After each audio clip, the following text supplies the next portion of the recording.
What's up, 10th graders? Hope you guys are doing well. This is your last Algebra 2 class for the week. You thought I was going to say a semester, didn't you? Well, that's not the case. Today, guys, I'm actually going to be explaining examples 4 and 5, which are on page 260 and page 261 of your textbooks. And what we're going to see is these two examples, and I'm going to assign the exercises that you're going to be doing. Remember, you're going to email me those assignments Saturday. The instructions have been thoroughly explained. But if you still have any questions, feel free to text me or write me at any point. That being said, ladies and gentlemen, let's get down to the nitty gritty after you do this with me. Breathe in, breathe out, and say, Marquez is my favorite teacher. Go ahead, I'm waiting. Go ahead, say it. There you go. Now that you said it and you feel cleansed, let's get started. So, page 260, example number 4. We're actually, the topic continues to be the same, solving equations by ax squared plus bx plus c equals 0. But we're actually going to take a look at factoring. We factored by using special products of binomials. If you look at the previous video, we also factored trinomials when the leading coefficient was not a 1, and we factored trinomials when the leading coefficient is 1. So today we're actually going to see one last method of factorization, which is by using the greatest common factor, and then we're going to solve two equations, and that's it. So example 4a says 5x squared minus 45. Now, if I'm looking for the greatest common factor, I'm actually going to look for a number that divides by 5 that also divides by 45. And if you're thinking 7, you're wrong. The answer is 5. So that means that I'm going to use 5 because I can divide 45 by 5, and I can also divide 5 by 5. So how would that go? Well, the first thing that we do is we take the 5 and we kind of pull it aside or write it outside, and then we have a parentheses because we actually, when we factor it, we turn this into a multiplication. And what you're going to do is, it's kind of like an imaginary division, and when I mean an imaginary division is that you don't have to do this step, you can just do it mentally, but I'm going to go ahead and write it. You're dividing these terms by 5. And if I divide 5 by 5, I get 1, and what I have left over is x squared. And if you divide 45 by 5, you get 9, and you have a minus 9. So that's your answer, 5 minus x squared, or 5 times x squared minus 9. Let me give you a second to look at it, contemplate it before we move on and do anything else. Okay, though it looks simple, there's still something I haven't done with it, because I know that I took out the 5 because that's the greatest common factor, but the x squared minus 9 is actually a difference of squares. So the difference of squares formula, if you remember, says a squared minus b squared equals a plus b times a minus b. And if we look at 5 times x squared minus 9, we actually have an a minus b. So identify your a. A is x squared and b is 9. And just like we did in the previous video, in order for me to express this as a difference of square, I need to find the square root of x squared, which is x, and that would turn into 5 times the square root of x squared, which is x, and the square root of 9, which is 3, so x plus 3 times x minus 3. And that is my answer. Okay, so the first thing I did was I found the common factor between 5x squared and 45, and the common factor is 5, which is what I pulled out. Then I divided these terms by 5, and 5 divided by 5 is 1, and that's where I got the x squared. And 45 divided by 5 is 9, that's where I got the minus 9, which leaves me at 5 times x squared minus 9. But x squared minus 9 is actually a difference of square. And remember that the difference of square formula says a squared minus b squared equals a plus b times a minus b. Now, in order for me to plug this into this formula, I have to get the square root of x squared, which is x, and the square root of 9, which is 3, and plug them into the formula and get 5 times x plus 3 times x minus 3. To make a quick clarification, sometimes you'll see certain textbooks that write a minus b times a plus b. It really doesn't make a difference because you're multiplying them, all right? So don't let that confuse you. Thought I'd just point that out in case some of you got confused with that. The other example, which is exercise B or 4B, says 5z squared plus 20z. Now the first thing I'm going to do is the same thing I did with A, which is to determine if there's a number that divides by 5 that also divides, or by negative 5, that also divides by 20. Now if you look at this and you thought negative 10, you're wrong. The answer is negative 5, because I can divide negative 5 by 5 and I can also divide 20 by negative 5. So again, I write the negative 5 outside, but there's a difference between this exercise and this one. And it's that here, just the 5x had a variable, and here z squared and z so are present in the term. In other words, meaning that both numbers have a z variable. So how do I know which one I'm going to choose? Whenever you are looking for the common factor of a binomial to factor this out and you have variables, you're going to choose the variable with the smallest exponent. So z squared and z has a smaller exponent than z squared, because technically this is z elevated to the power of 1. So we say negative 5z times, and what we're going to do is divide each term by negative 5z now. And negative 5 divided by negative 5 is positive 1. And when you're subtracting, or you're dividing exponents, you subtract them. So z squared, remember that this is a 1, so 2 minus 1 is 1, so this would just be z. And then 20 divided by negative 5 is actually negative 4. And the z's cancel out, so z minus 4. Now what I want to take a look at before I move on is to make sure if this is already in its simplest form.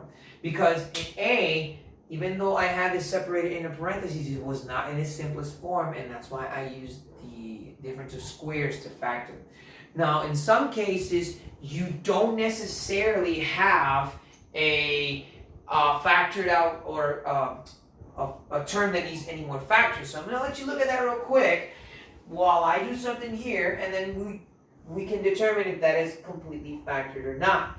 So, go ahead, take a look at it. Don't miss me for too long, ladies and gentlemen. Don't miss me for too long. All right, so if I look at this, do I have anything else I can factor this? No, I don't. So I leave it express, and then that's my answer. And that's it, guys. Now, we're going to move on to solving equations with this term. So let me let you guys look at A and B real quick so I can erase it and then go on to example number 5. Okay? Alright, so I'm going to erase this. Page 261, we have example number 5. Okay? Now, I wrote these two equations and I kind of separated them with a line because I want you guys to see the difference. And this is similar to what we did in our previous video, but now, instead of just leaving my answer expressed, I'm going to look for the value of x. So I have 3x squared plus 10x minus 8. Now again, the leading coefficient in this term is a 3, so that means I can't use the method where I would just find a number that multiplies and equals 8 and adds and equals 10. I said that in this case, you have to multiply the first term, which is a 3, by the last term, which in this case is minus 8. And that's going to equal negative 24. So what I need to do is actually find factors of negative 24 that when I add them equal to positive 10. Now sometimes that can imply that I play with my signs. So I can say negative 4 and negative 6. Now technically, it can't be negative 4 and negative 6 because when I multiply negative 4 and negative 6, I actually get positive 24 and I want negative 24. So go ahead, I'm going to step out real quick and let you guys check that out before we move on. Alright, so what other terms can I use, or what other factors are 24? Now, 4 and 6 won't work either for the same reason, but the other factors that I actually have are 12 and negative 2. And does 12 and negative 2 work? Well, if I multiply 2 times negative, or 12 times negative 2, excuse me, I get negative 24. And if I add 12 plus negative 2, I get positive 10. So again, this one works because if I multiply 12 times negative 2, I get negative 24. And if I add 12 plus negative 2, I get positive 10. So that means that I'm going to write my equation, and I'm going to erase this now. And I'm going to write my equation as 3x squared. And I'm going to say plus 12x minus 2x minus 8 equals 0. All right? Now again, if I use 12 plus negative 2, that's going to give me positive 10. Now, remembering or reviewing your previous video, after this we factor everything by grouping, which means that we're going to divide everything into parentheses. And we're going to say 3x squared plus 12x times negative 2x minus 8. And all that now equals 0. But I'm still not done. I have to factor them out.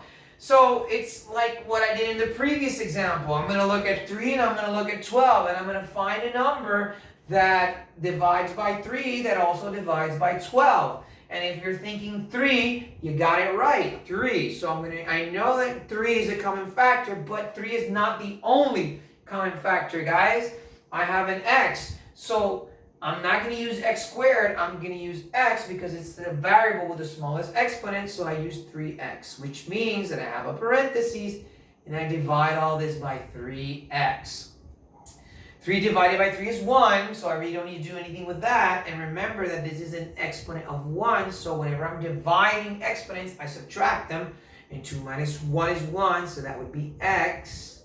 And 12 divided by 3 is 4, so 3x times x plus 4, and that's part of my solution. Now I'm going to do the same thing on this side. Now negative 2 and negative 8, what is the only number that I can use? And if you're thinking negative 2, or if you're screaming negative 2 to the screen, you're correct. So you're actually going to say negative 2, which means I'm going to divide all this by negative 2. Now this morning in the virtual classroom, someone asked me, why am I divided this by negative 2 and not including the x? Well, because the x is only present in the negative 2. It's not present in the 8. Had the x also been present in the 8, then you would use negative 2x.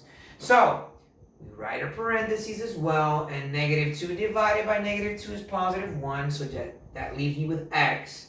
And negative 8 divided by negative 2 is 4, so that would be x plus 4, and all that equals 0. And now what I'm going to do, guys, is just factor by grouping. So I have 3x minus 2, which is this 3x and this minus 2, and I write that in a parentheses. And x plus 4, which was the common factor that I got here, and all that equals 0. Now, the difference is that in our last video, we left our answer expressed like this, but they want us to find the value of x. Now, it seems kind of tedious and kind of complicated, but it's really simple. What you're going to do is you're going to separate each equation individually. So what I mean by that is that you're going to have one equation that says 3x minus 2 equals 0, and another equation that says x plus 4 equals 0. Now, whenever you're working with quadratic functions, usually you get two answers, okay? So it's very common to get two answers. So what I'm going to do here is I'm going to add 2 on both sides, and this is 2. And this is going to cancel out, and you have 3x equals 2, and divide by 3 on both sides. And your first answer is that x equals 2/3, which is what I did here, guys. Now you're going to do the same thing on this side. And this is a lot easier because it's just x plus 4 equals 0. So you're just going to subtract 4, and 0 minus 4 is negative 4, and x equals negative 4. And that's it, guys. That is example 5a. So let me give you a minute to look at that because I am going to erase it so I can do the last example of the class. Any questions, any doubts? If you have any questions, let me know. Or pause the video and rewind, and you will let me know when you text me. I'm sorry it's late, I'm kind of sleepy. Alright, so here we go. I'm going to erase this, and then we're going to go straight to example number 5b. Okay, and example 5b is on page 261, and it says 5p squared minus 16p plus 15 equals 4p minus 5. Now this looks like a very demonic and diabolical problem, but it's really quite simple. The first thing you want to make sure you do is you combine your like terms. So if I look at negative 16p and 4p, I know they're like terms. So what I want to do first is subtract 4p. Okay? And this is going to cancel out. And what I'm going to have on one side is 5p squared minus 16p. Well, actually, not minus 16p, I'm sorry. 5p squared and negative 16 minus 4 is minus 20p. And I have plus 15. So what I'm going to do now is I'm going to add 5 here. And this is going to cancel out. And 15 plus 5 is 20. So 5 squared minus 20p plus 20. And this all now equals 0. So go ahead, take a look at it real quick. I'm going to give you a minute to kind of analyze what I did there before I start working with the other part, okay? Now, this exercise is kind of a combination of what we did in 5a and what we actually did in example 4. And what that means is that in order for me to find the value of p, I actually have to look and factor out a common denominator here. And then the common denominator here is what? It's 5. So you take out the 5, and then all this turns into a parentheses now. Okay? And you divide by 5 in here. And basically, 5 divided by 5 is p squared, so I get p squared. And then negative 20 divided by 5 is negative 4p. And 20 divided by 5 is 4. And all that equals 0.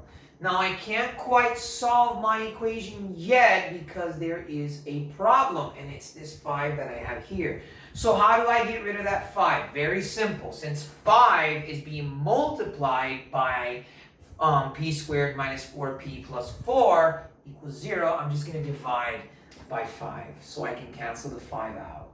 Okay? And this is going to cancel out.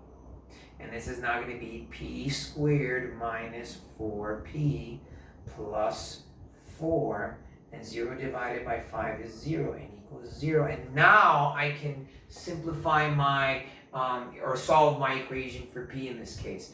Now, how are you going to do that? Well, remember the formulas, guys. The formulas. One of the special product of binomial formulas actually says a squared minus 2ab plus b squared equals a minus b squared. Now, if I look at this expression actually resembles this because this is a, remember? And we said that in the previous video that the number in the middle is actually the product of a times b, and that this one was also b. So this resembles this, which means that I can just turn this into this and solve my equation. But in order for me to turn this trinomial into this special product of binomial, I need to do one step. And if you're yelling to the screen of your phone, the square root, you are correct. So what you're going to do is find the square root of p squared. We can kind of like do a little parenthesis or a little cloud or whatever. And the square root of p squared is p. And the square root of 4, which equals 2. And that means that all this is actually going to turn into p minus 2 squared. Okay? p minus 2 squared, and of course all that equals 0. And I know that you're thinking to yourself, okay, so now what? And this has been pretty long. So let me recap real quick before I do put the finishing touches on this. This is my original problem, 5p squared minus 16p plus 15 equals 4p minus 5. And what I did was I combined like terms. That's my first step. I subtracted 4, and negative 16 minus 4 turned into negative 20p. And here I added 5, and 15 plus 5 turned into 20. So now I have 5p squared minus 20p plus 20 equals 0. After that, I factored out the 5, right? So that's why I wrote the 5 on this side. And then it's an imaginary division, but I'm dividing 5p squared by 5, which is p squared, negative 20p by 5, which is negative 4p, 20 by 5, which is 4, and all that equals 0. Now I need to get rid of this 5 in order for me to solve the equation. So what I did was I divided by 5 here, and this canceled out. And then I divided 0 by 5, which equals 0, and that left me with p squared minus 4p plus 4 equals 0. Now remember that this is a trinomial that resembles this formula, okay? So let me erase this trinomial resembles this formula, where this is a, this is b, and the middle term is actually the product of a and b. So in order for me to turn this into a minus b squared, I have to get the square root of a and the square root of b. So the square root of p squared is p, and the square root of 4 is 2, and that leaves me with p minus 2 squared equals 0, but I'm still not done because I want the value of p. Now, what am I supposed to do? Well, technically, p minus 2 squared, and I'm going to do this here. Actually, I'm going to write it up here. So a squared minus 2ab plus b squared equals a minus b squared, and I'm going to actually write this here. So p minus 2 squared equals 0. Now what I'm going to do is I'm going to actually remember that this is the same thing as saying p minus 2 times p minus 2. Okay, since it's p, and this is a 0. Since it's p minus 2 squared, that's the same thing as saying p minus 2 times p minus 2. So now what I'm going to do, and I'm going to do it on this side right here, is take the p minus 2, equal it to 0, and then just add 2, and p equals 2, guys. Now if you look at this example in your book, they skip a lot of the steps that I added, like they skipped the intermediate steps. So if it looks longer here than in your book, it's because I gave more detail to certain steps. Let me give you the opportunity to look at that real quick before I give you the assigned work. All right.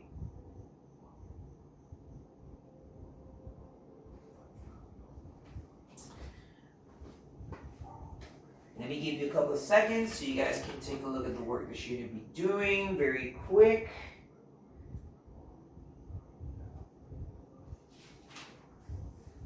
Don't miss me too much, guys. I know that not seeing me hurts you guys very deeply. I know. Okay, so now that I'm back, you're actually going to be working on